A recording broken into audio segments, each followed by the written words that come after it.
찬송가 91장입니다.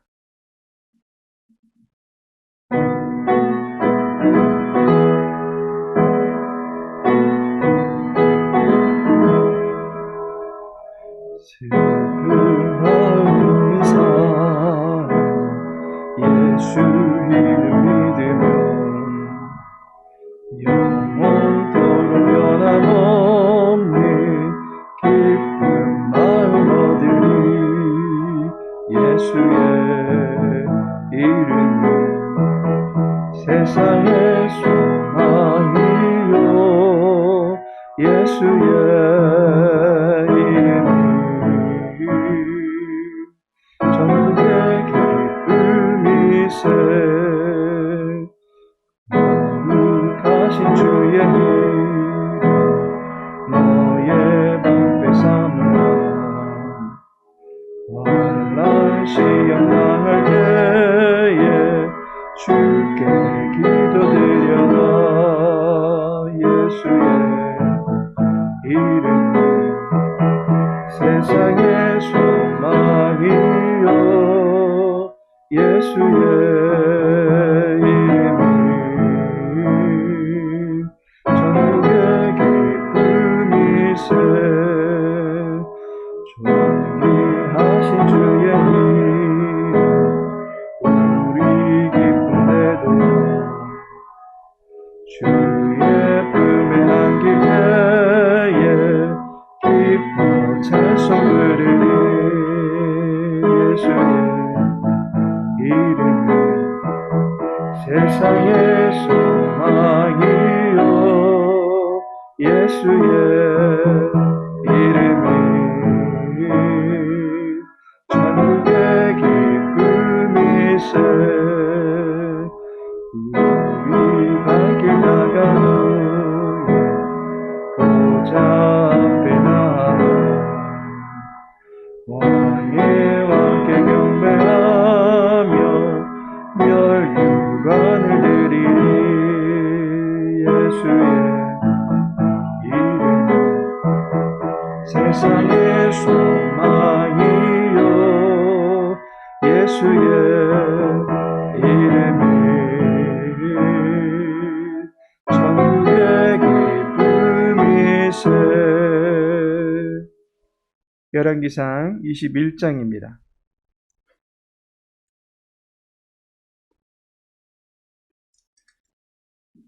열왕기상 21장 11절에서 16절까지의 말씀입니다.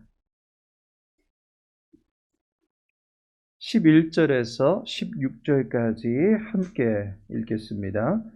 그의 성읍 사람 곧 그의 성읍에 사는 장로와 귀족들이 이세벨의 지시 곧 그가 자기들에게 보낸 편지에 쓴 대로 하여 금식을 선포하고 나봇을 백성 가운데 높이 앉히매 때에 불량자 두 사람이 들어와 그의 앞에 앉고 백성 앞에서 나봇에게 대하여 증언을 하여 이르기를 나봇이 하나님과 왕을 저주하였다 하며 무리가 그를 성읍 밖으로 끌고 나가서 돌로 쳐 죽이고 이세벨에게 통보하기를 나봇이 돌에 맞아 죽었나이다 하니 이세벨이 나봇이 돌에 맞아 죽었다 함을 듣고 이세벨이 아합에게 이르되 일어나 그 이스라엘 사람 나봇이 돈으로 바꾸어 주기를 싫어하던 나봇의 포도원을 차지하소서. 나봇이 살아있지 아니하고 죽었나이다. 아합은 나봇이 죽었다 함을 듣고 곧 일어나 이스라엘 사람 나봇의 포도원을 차지하러 그리로 내려갔더라. 아멘. 오늘은 본문의 말씀을 통해서 나봇이 죽었다라는 제목으로 함께 말씀 나누고자 합니다. 러시아가 우크라이나를 침공한 후에 무차별적인 폭격이 이어지면서 안타까운 소식들이 들리고 있습니다. 지금까지 310만 명 이상의 난민이 발생하였다라고 유엔 난민기구가 보고하고 있습니다. 전쟁의 포화 속에서 자국민의 안전한 대피를 돕다가 숨지는 군인들도 허다합니다. 얼마 전에는 한국계 우크라이나 배우가 시민들의 대피를 돕는 중에 사망했다라는 기사가 실렸습니다. 그런데 이분이 어린아이에게 자신의 방탄 조끼를 벗어주고는 자신은 맨몸으로 전쟁에 임하다가 결국 숨을 거두었다라는 것입니다. 하나밖에 없는 자신의 생명을 지극히 작은 자를 위하여 희생하신 그분의 애민 정신을 기리며 온 세계가 함께 추모하고 있습니다. 하루속히 이 전쟁이 멈출 수 있기만을 바랄 뿐입니다. 어린아이들이 전쟁의 공포를 뒤집어쓰고 자라나는 일이 멈추어지기를 소망합니다. 예수님께서는 예수님의 이름으로 어린아이 하나를 영접하는 것이 곧 예수님을 영접하는 것과 같다라고 가르쳐 주셨습니다. 지극히 작은 자 하나에게 선함을 베푸는 것이 곧 예수님을 선하게 대우하는 것이다 라고 말씀하셨습니다. 비록 하나이고 작은 아이일지라도 주님은 그 지체들을 살리기 위해서 자신의 생명을 내어주시기까지 하셨습니다. 하나님의 나라는 99마리의 풍성함을 갖추고 있다 할지라도 잃어버린 한 마리의 양의 생명도 소중한 것으로 여깁니다. 요한복음 17장 12절에 보니 내가 그들과 함께 있을 때에 내게 주신 아버지의 이름으로 그들을 보존하고 지키었나이다 라고 말씀하고 있습니다.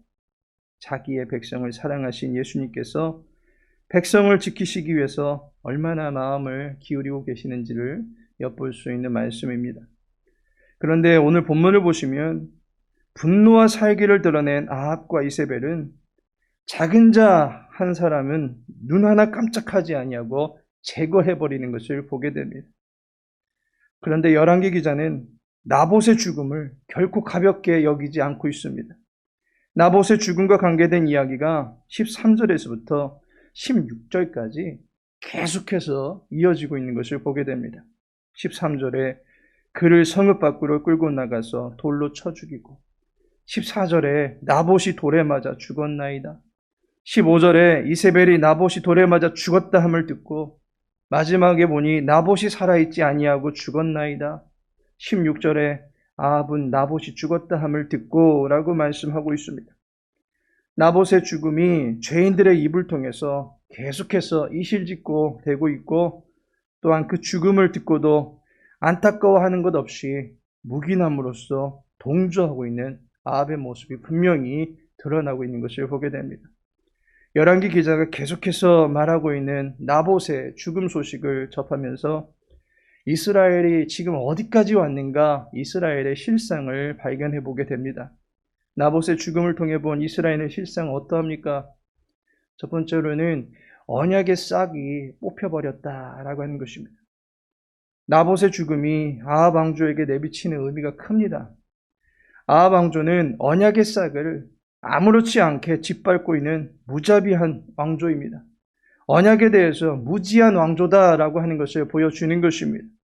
아합에게 있어서 나봇은 여호와의 언약을 중시해야 된다라고 하는 것을 일깨워주는 경건의 모델이 되는 사람입니다.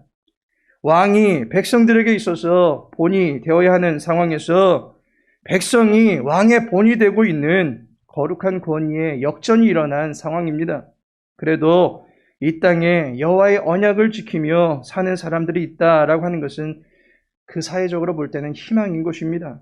오늘날 교회가 많다 하지만 한 주간 교회에 모여서 예배드린 모든 사람들이 6일간은 세상에 나가서 살아갈 때에 그 성도들이 사회에 미치는 순기능은 대단한 것입니다.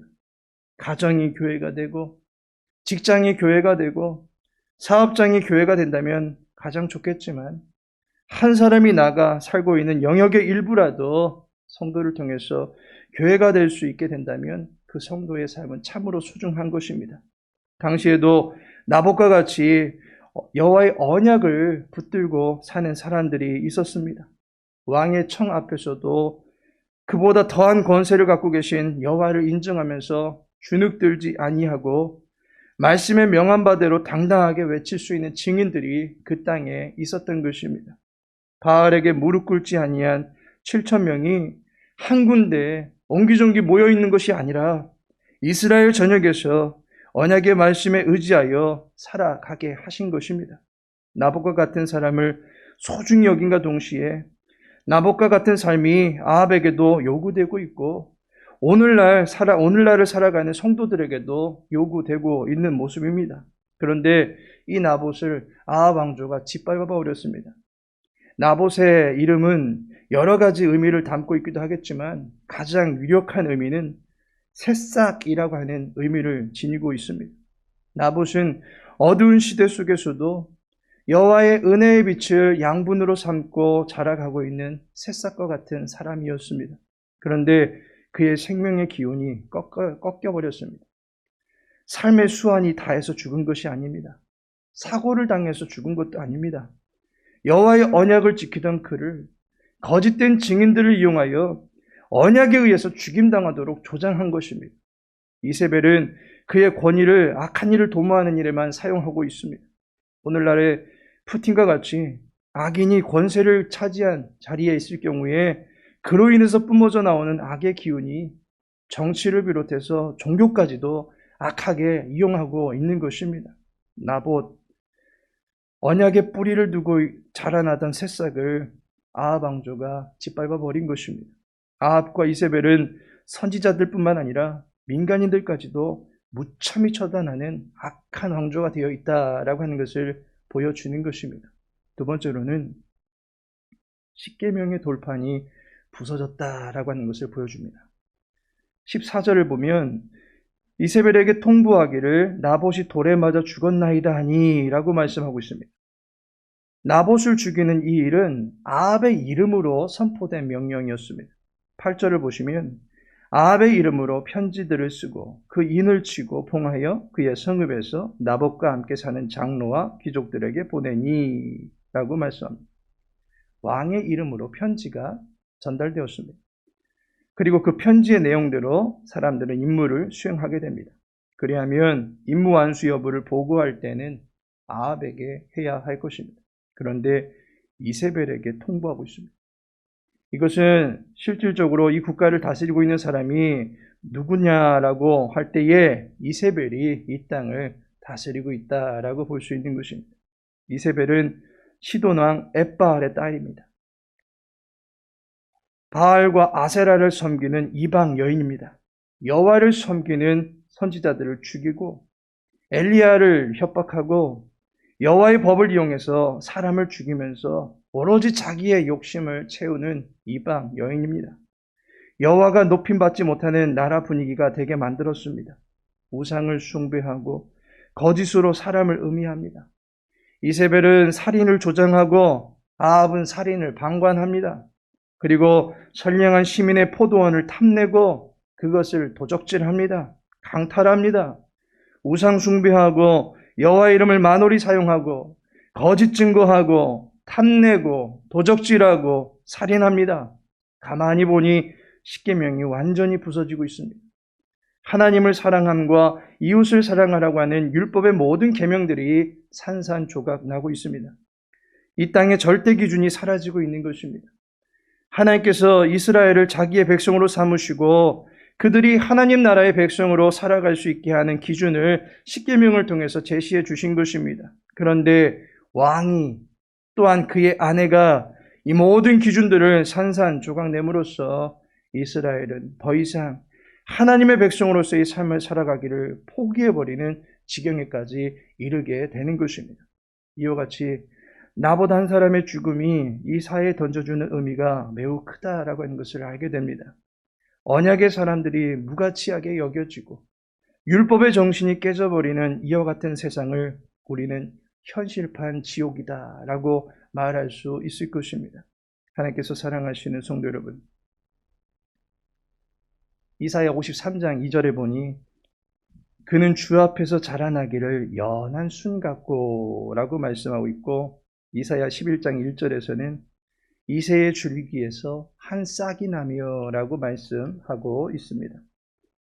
여기서 말하는 연한 순과 한 싹은 다윗의 자손으로 이 땅에 오신 예수님을 가리키는 말씀입니다. 예수님은 하나님께서 명하신 말씀들을 하나도 빠짐없이 다 이루시기 위하여 오신 분이십니다. 또한 율법의 모든 말씀을 폐하러 오신 것이 아니라 모든 것을 완성하러 오신 분이십니다. 그런데 세상은 예수님을 십자가에 못 박아 버렸습니다. 해가 빛을 잃고 어둠이 자욱하게 깔려버리게 만들었습니다. 하나님마저 세상의 그 누구와도 소통하지 아니하시며 뒤돌아 버리셨습니다. 골고다, 곧 해골이라고 불리우는 그 동산에 세워진 십자가는 이 땅이 해골의 땅이 되었다라고 하는 것을 보여주는 표지판이었습니다. 이 땅 한복판에 세워진 십자가는 예수님조차 해골로 돌아가게 만들려는 거짓 증거로 말미암아 세워진 표지판이었습니다. 죄가 없다라고 이미 빌라도를 통해서 3번이나 선고되었음에도 불구하고 계속해서 십자가에 못 박으라고 외치던 인간의 완악함을 드러내는 표지였습니다. 십자가는 우리의 허물과 거짓과 죄를 보여주고 있는 것입니다. 예수님도 십자가에서 우리의 죄를 용서해 주옵소서라고 말씀하실 정도로 십자가 위에서 바라본 인간 세상은 그야말로 죄악으로 물들어버린 흉악한 세상이었습니다. 하지만 하나님께서는 십자가에 달리사 피 흘리신 예수님을 통해서 언약을 짓밟고 율법을 반역한 중죄인 된 우리들을 대속해 주셨습니다. 이제 십자가를 바라보면서 내가 그곳에서 죽었고 내 악함이 그곳에서 찢겨졌음을 믿으면서 이 일을 이루어 주신 분이 예수님이시다라고 하는 사실을 믿을 때에 생명의 새싹은 우리 안에서 다시 움트게 되는 줄로 믿습니다. 그리스도께서 약하심으로 십자가에 못 박히셨으나 하나님의 능력으로 살아계시니 우리도 그 안에서 약하나 너희에게 대하여 하나님의 능력으로 그와 함께 살리라 라고 고린도후서 13장 4절을 말씀합니다. 십자가로 말미암아 우리는 다시금 살고 어두운 세상에서도 하나님의 계명을 제일 된 것으로 여기며 하나님을 사랑하고 이웃을 내 몸과 같이 사랑하며 살아갈 수 있는 아름다운 인생을 살아갈 수 있는 기회를 하나님께서 우리들에게 주신 것입니다. 아합과 이세벨이 합작해서 언약의 사람들을 짓밟고 율법을 깨트림으로써 이 땅을 사망의 땅이 되게 만들었습니다. 언약의 순이 다 짓밟히고 율법의 모든 것이 폐하여진 것과 같아 보입니다. 그러나 하나님은 예수 그리스도를 통해서 다시금 거룩한 새싹을 피우셨고 그를 믿고 의지하는 주의 백성들이 열매 맺는 가지가 되도록 해주셨습니다. 하나님은 예수 그리스도를 통해서 율법의 모든 것을 완전하게 이루게 하셨고 그를 믿고 의지하는 주의 백성들이 의로운 백성들이 될 수 있게 해주셨습니다. 십자가를 통하여 하나님과 우리 사이에 막혔던 소통의 길을 열어주신 예수 그리스도를 의지하며 하나님을 사랑하고 이웃을 사랑하되 지극히 작은 자 하나까지도 살피고 섬기는 사랑의 삶을 살아갈 수 있는 저와 여러분의 삶이 되어지기를 예수님의 이름으로 기도합니다. 다 같이 기도합니다. 아버지 하나님, 연한 순과 같은 주님을 사모하기를 원합니다. 그로 말미암아 우리의 마음도 순전하게 될 수 있도록 도와주옵소서. 주님의 마음을 배우고 주의 도를 따라 살아갈 수 있도록 도와주옵소서. 어둠의 세상 속에서도 은혜의 빛을 힘으로 삼고 살아갈 수 있도록 도와주옵소서. 우리의 무지와 우리의 거짓됨을 용서하여 주옵소서. 어린아이와 같이 우리는 연약하지만 주님의 강한 팔로 붙잡아 주시어서 하나님의 사람으로 날마다 장성해 나갈 수 있도록 돌보아 주옵소서. 사랑하는 주의 교회 모든 성도님들을 돌보아 주시어서 진실한 믿음을 갖출 수 있도록 도와주시옵시고 온전한 육체의 형편이 될 수 있도록 건강의 은혜를 더하여 주시옵소서. 이 나라의 민족이 평안 가운데 든든하게 서갈 수 있도록 도와주시옵소서. 특별히 우크라이나 민족을 불쌍히 여겨주시옵시고 속히 평화의 때가 도래되어질 수 있도록 긍휼을 베풀어 주시옵소서. 오늘 저녁에 드려지는 3일 예배를 통해서 또한 주님의 은혜를 사모하며 모일 수 있는 복된 시간 되어지기를 간절히 소망할 때에 예수님의 이름으로 기도합니다.